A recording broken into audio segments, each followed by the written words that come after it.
नमस्कार, आप देख रहे हैं ओम न्यूज। मैं हूं आपके साथ प्राची तिवारी। वक्त हो गया है आज गुरु पूर्णिमा का त्यौहार बड़ी धूमधाम से मनाया गया। गुरु हमें सदैव सदमार्ग पर चलने की सीख देते हैं। विजयपाल सिंह तोमर पोरसा शहर के अंदर पूर्णिमा महोत्सव बड़ी धूमधाम से मनाया गया। सभी मंदिरों में तथा शहर के अंदर जगह जगह पर भंडारे का आयोजन किया गया। मंदिरों में सुबह 4 बजे से ही भक्तों की कतार देखने को मिली। नागाजी मंदिर पर मेला सा लगा रहा। दिन भर प्रसादी की बिक्री होती रही। गिरिराज जी मंदिर पर महंत श्री रामकिशोर दास जी शास्त्री ने सानिध्य में भंडारा प्रसादी का आयोजन किया गया। इसमें व्यवस्था पर आयोजन की गई, जिसमें व्यवस्था पंडित राम अवतार शुक्ला जी, राधा कृष्ण गुप्ता जी, ब्रजराज सिंह तोमर, रामकिशोर बघेल, हनी सिंह तोमर आदि के द्वारा देखी गई। इस तरह भगवान श्री नागाजी मंदिर में भी भंडारी प्रसादी का आयोजन किया गया, जो कि भक्तों के प्रसाद में शिवचरण दास महाराज जी के सानिध्य में हुआ, जिसमें व्यवस्था संत राम रतन दास जी महाराज ने रामशंकर पाठक जी, बाबा सुरेश शुक्ला के सानिध्य में आयोजित की गई। इसके बारे में अपन चर्चा करने वाले हैं। तो गुरु पूर्णिमा प्रतिवर्ष आषाढ़ शुक्ल पूर्णमासी के दिन मनाई जाती है। इसको व्यास पूर्णिमा के नाम से भी जाना जाता है। 4 वेद, 18 पुराण, महाभारत के रचयिता महर्ष वेद व्यास जी का जन्म आज के दिन ही हुआ था, इसलिए इसको व्यास पूर्णिमा के नाम से भी जाना जाता है। तो गुरु पूर्णिमा आज से नहीं, प्राचीन काल से मनती चली आ रही है। गुरु और शिष्य का समर्पण।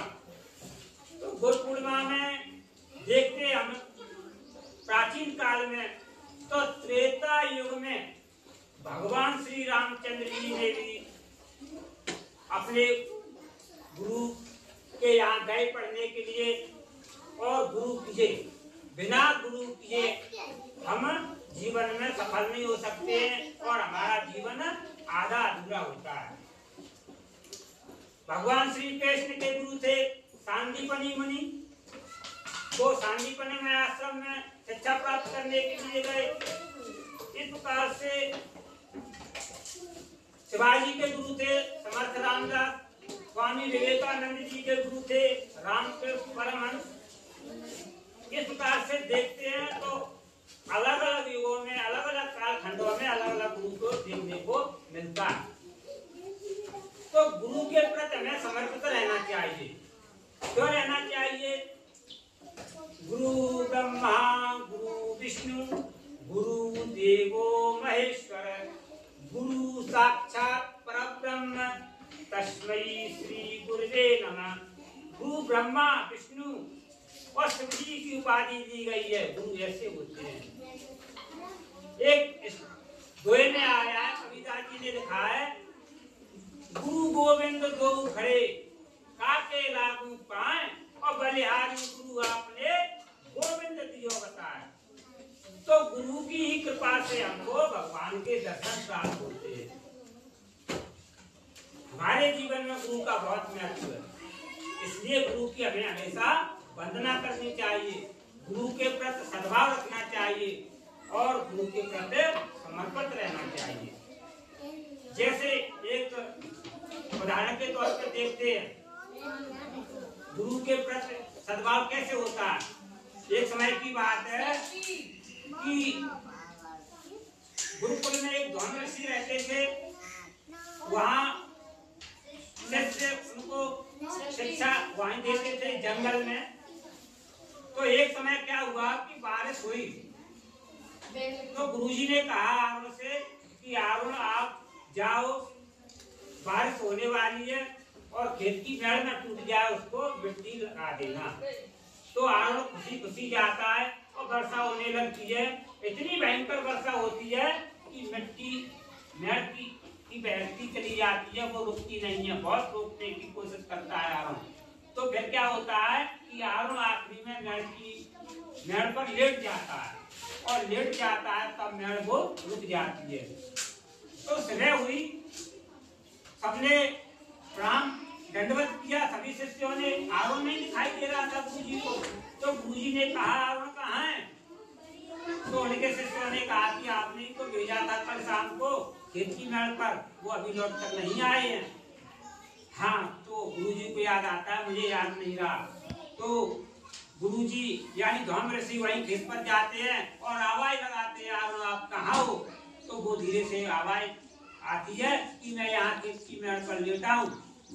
पूरी रात लेटा रहा, इतनी जोर की ठंड लग गई, उसके हाथ पैर ठुठुर गए, ठंड के मारे कांप रहा था, पूरी रात लेटा रहा। तब गुरुजी ने उसको कहा कि आरों आप धन्य हो, आप जीवन में एक अच्छे बनोगे और जीवन में सफलता प्राप्त करोगे। तो इस प्रकार के सद्भाव देखने को मिलते हैं। तो गुरु के प्रति हमें कभी दुर्व्यवहार नहीं करना चाहिए, चाहे धनवान हो, बलवान हो या रूपवान हो। गुरु को सबकी आवश्यकता होती है, सबको।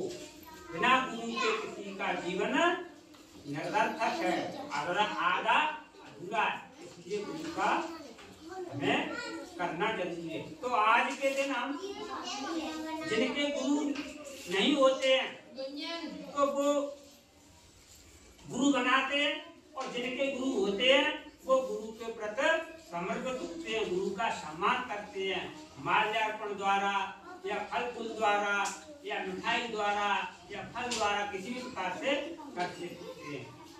तो हमारे जीवन में कई गुरु हो सकते हैं। पहले गुरु हमारे माता पिता होते हैं, जो हमको उठना बैठना बोलना सिखाते हैं। दूसरे गुरु शिक्षक होते हैं, जो हमको पढ़ाते हैं। तीसरे गुरु कुल गुरु होते हैं। चौथे गुरु आध्यात्मिक गुरु होते हैं, जो आत्मा का परमात्मा से मिलन कराते हैं, ईश्वर के दर्शन कराते हैं।